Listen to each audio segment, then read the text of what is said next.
The DPRK launched a second successful intercontinental ballistic missile on July 28th, claiming that the US mainland was now in range. In response, the US, Japan and South Korea conducted joint air combat maneuvers in a show of force. What's next in what looks to be a worsening situation?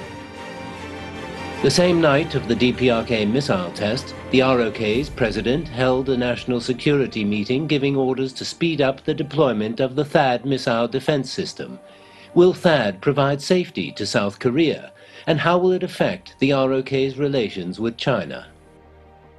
The Japanese government decided to impose further unilateral sanctions against the DPRK, freezing assets of an additional 5 groups and 9 individuals, including 2 Chinese enterprises. How will these sanctions affect the crisis, and what impact will they have on China-Japan relations? Meanwhile, Tomomi Inada, the Japanese defense minister tipped to become the first female prime minister, resigned on July 28th. Tomomi Inada shares staunchly nationalist views with Prime Minister Shinzo Abe. Will her resignation mean a shift in Japan's foreign policy? It seems that increasingly the unpredictability of a provocative DPRK will be the catalyst of regional tensions in Northeast Asia.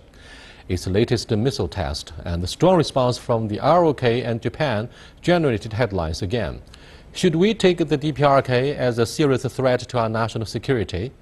At the same time, President Trump tweeted again to display anger about China's alleged inaction. Are we talking about domestic politics in both Japan, where Prime Minister Shinzo Abe's approval rating has dropped to a historic low, or bipartisanship in the D.C. of the United States? Will China always be singled out as scapegoat for their political theater and be held hostage by a volatile third party? The military parade in China on Sunday put much more high-tech military hardware on display to mark the 90th Army Day.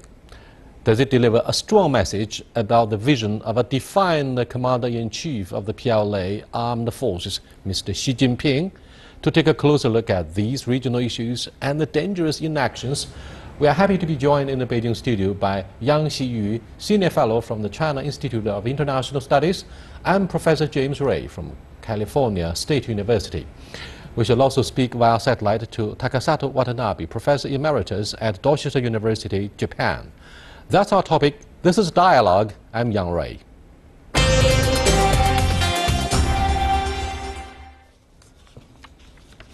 A general question, if not a philosophical one, about the current tensions in Northeast Asia. Do you think the divided Korean Peninsula, the leftover of the Cold War, is actually the most dangerous flashpoint in Northeast Asia? It could trigger a third world war. Professor Yang. Well, the third world war is not necessary to be triggered by here, but the probability of war in this region triggered by the peninsula is fast growing because of the recent development. In other words, the competition of military build-ups, nuclear build-ups and military build-ups between two sides have made the situation in a very dangerous point. What do you think of the standoff between the South and North, the inter-Korean ties in the divided Korean Peninsula? Do you think strategic patience is over from the American perspective? Well, I think it is a complicated scenario with Kim Jong-un's unpredictability and certainly accelerating, it seems, the missile program and the nuclear program. I think the United States has had a bipartisan consensus on how to deal with North Korea, with the sanctions, with some pressure. But I think with the new U.S. President Donald Trump running policy sort of through his whims and tweets, I think we're in a bit of an insecure feeling in the United States about how the U.S. would approach, and because of the rhetoric that's been escalated on behalf of the United States, I think there's a growing tension, and because also of the THAAD system, the Terminal Theater Missile Defense System, does create this change in strategic calculations in the region. Thank you so much. Let me go to Professor Takasato Watanabe. Hello. Hello. Hi, very nice to have you on our program. But can you brief us on the media and the political response in Japan towards Yet another test of the intercontinental ballistic missile by the DPRK is the second of its kind. And how do you assess the accuracy of the launch, I mean the firing of the missile? The supporting rate of Prime Minister Abe's cabinet is getting down and down, so that Mr. Abe himself and also Chief Secretary of the Cabinet are utilizing this occasion to make the attention of the people to this dangerous situation which was made by North Korea. However, scholars and also the good analyzers in Japan, they say that this is not so dangerous because North Korea has its own problems inside the country. So the people's idea is that Mr. Abe is not believed so well, and Mr. Abe wants to utilize this occasion for himself. This is very complicated inside Japan for the time being. Xi Yu, are you convinced by the repeat of missile tests as do you believe it is a growing threat to our national security? Not many Chinese here are the fan of the family dictatorship of that regime. Yeah. Sorry for saying that. Yeah. It's a very nasty way of criticizing our neighboring country for its provocative behavior. But do you believe more and more Chinese are convinced that the unpredictability of a DPRK will be a serious threat to our national security? Well, you are really touching a very divided point among Chinese. For me, I really believe the escalation of the missile and the nuclear development by North Korea is indeed the threat of not only for the regional instability and peace, but also for Chinese long-term national security.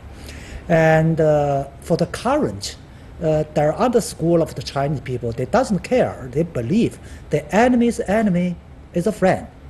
So whatever friend is doing doesn't matter. So there are indeed some people holding that point, holding that view, and don't believe that that's a real threat to our national security. But in general, the escalation of tensions, both triggered by the missile and the nuclear from the north and military build-ups from the south, really contributed to the tensions higher and higher. That is indeed the root of the threatening of the stability and the peace in this region. Why do you think President Trump tweeted twice to show his anger about the alleged inaction of the Chinese government? And do you believe this time around Beijing will tighten its grip on our economic and trade ties, if any, with the DPRK? I think President Trump lacks patience, so I think he's very over-anxious to have some change in the North Korean behavior, and that's not going to happen. It's going to be a very slow, similar process that's been going on since 1994. I think also for President Trump, personal relationships are important, and I think he felt that he and President Xi had forged a consensus on dealing with North Korea, and so I think this is his manner of being hostile to the inability to resolve the North Korea problem, which is not going to be resolved by any increased pressure on behalf of China, in my opinion. We all believe that the most important issue between the United States and China at this moment is to avert a trade war. At the very beginning of his taking the presidency, Mr. Donald Trump used the one China principle as a bargaining chip, and that illustrated his anxiety with the trade deficit that the United States currently has with the PRC. So, do you think our government is likely to make concessions despite opening up our market for American beef and the corns and so on and so forth? Do you think more could be done by the Chinese authorities to show our concessions and to really avert a trade war?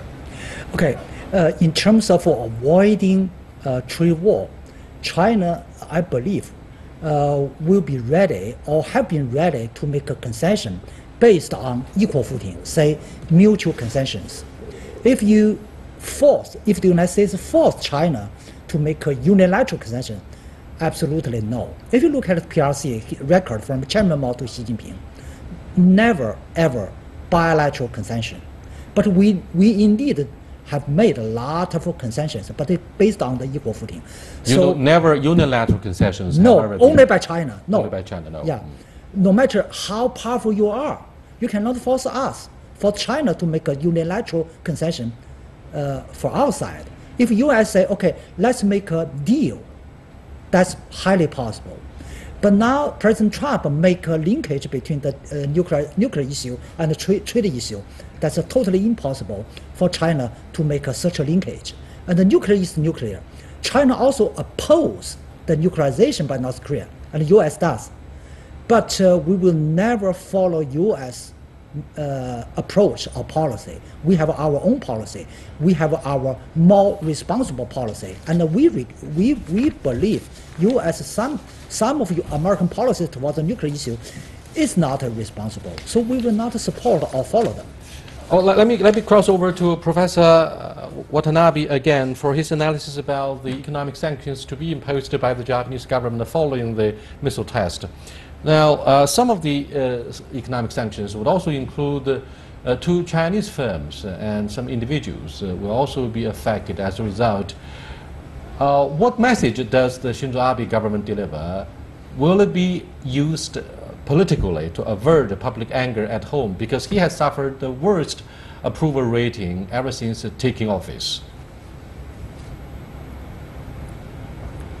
United States and China, they must negotiate on the equal basis. But in case of Japan, it is impossible to have the negotiations with North Korea, with China, with the United States on the equal basis, because inside Japan, political structure is in turmoil, especially the defense minister, Inada, left or was forced to leave the office because of her scandals created by Prime Minister Abe himself, I dare say. So this kind of the political issues, complexity, makes all the problems of the difficulties in the negotiations of the diplomatic matters or military matters inside Japan. However, in addition to that, the South Korean government is not so strong, and also the prime minister's or president's ideas of South Korea against North Korea is changing so much. So, and Mr. Trump, I was in America last month. Mr. Trump's credibility is getting down and down. So among 4 countries, America, China, South Korea, Japan, only China is strong and united. So China should lead the situation of this time, I dare say. But again, you see, even for China, it is very difficult for North Korea, because North Korean Kim Jong-un is a strange person to keep himself and his family first. So for the time being, we can't have the good idea to settle the problem. There's no question about Tomomi Inada as a political victim of the domestic politics in Japan. Now, one more question about the underperformance of Prime Minister Shinzo Abe economically. To what degree do you think the Liberal Democratic Party will fall apart and will lose the next campaign as a result of the economic underdevelopment, or the struggling economy itself? When Mr. Abe took the office of the Prime Minister, he said he will do the strong economic policy called Abenomics, which means that every year 2% up for the price average, and the percentage of the the weak workers getting very low and low. But both these 2 lines were inferior, and it is very clear now in Japan. So Mr. Abe, he is very weak politically and also economically. The bankers in Japan, or big business people, they don't believe in Mr. Abe. And so when he goes to some meetings, even inside of the LDP, he cannot get applause from the audience. This is the true This is very serious. And the supporting rate is, as you may know, it is less than 30%. This is tragedy for LDP and for Mr. Abe himself. For many of the overseas observers who follow the Japanese economy, there's no doubt that Tomomi Inada, former defense minister of Japan, was a victim of a third arrow of the Abenomics. But you are watching dialogue with Yang Rui, James Rui, and Takasato Watanabe. We are discussing latest development in Northeast Asia, which seems to be witnessing mounting tensions after the DPRK launched yet another intercontinental ballistic missile that has truly angered the south of the Korean Peninsula. We'll be back in a short while. Stay with us, please.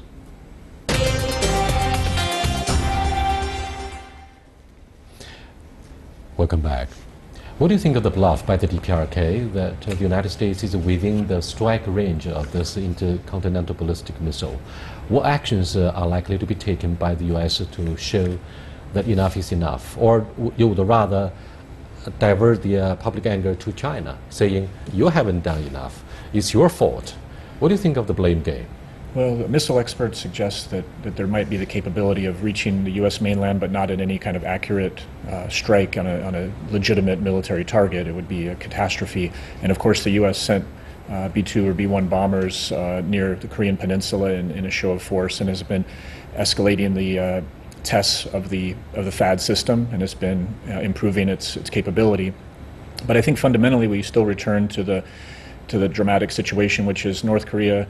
It's in their interest to have I think, this progression of capability to enable to receive compensation, to receive and essentially blackmail, to preserve their regime.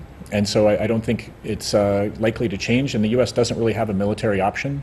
I think ultimately President Trump will have to return back to a sanctions regime and perhaps getting ultimately to the six-party talks because there's no, I think, really military solution to this predicament. Do you believe the worst case scenario of the latest development in the DPRK, the missile launch, is that President Moon Jae-in of the ROK vows to finish the deployment of other THAAD missile shield program?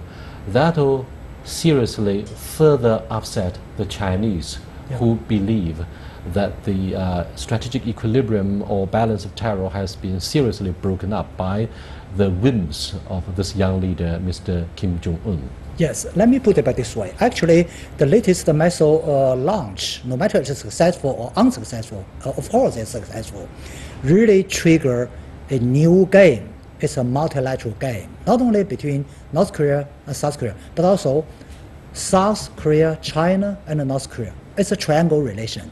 And ironically, the worst bilateral relation between China and South Korea will be benefit to North Korea. Mm-hmm. And by the same token, the worst China-US bilateral relation, because of THAAD, because of the differences of the nuclear issue, approach of the dealing with nuclear, will be benefit for the North. That is, that the benefits will provide a bigger room for North Korea to manipulate all the multi-players for North Korea's advantage.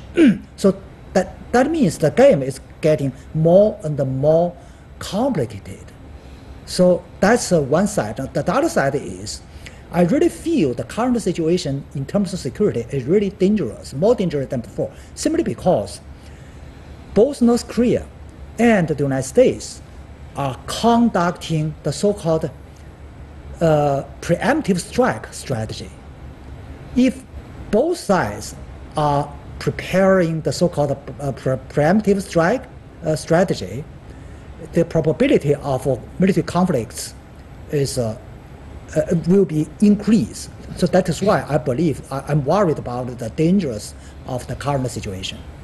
Well, let me go to Professor Watanabe. What do you think of the dangers of having further escalation of tensions that may result in preemptive strikes by the United States, who says over and over that their patience after years of marathon negotiations with the unpredictable DPRK will be over? And do you think Japan will join the United States as part of the US-Japan Security Pact, which lays allegedly the groundwork for the regional stability? Japan's option is not so diverse. Japan has to depend upon the United States only, and South Korea the same. However, for the North Korea, if the United States want to give the preemptive attack on North Korea will give the attack South Korea and Japan and some US bases around North Korea and South Korea and in this Pacific area. In this case, so many people will be dead. So big, damages upon South Korea, Japan, and also US military bases. So for North Korea, I believe that Kim Jong-un doesn't believe that United States can do the preemptive attack upon North Korea. This is indeed a matter of brinksmanship, a very dangerous brinksmanship. At the same time, yes. Many international observers were clearly aware of a massive military parade in Inner Mongolia to mark the 90th Army Day of the PLA armed forces. The military build-up of China has captured many headlines these years.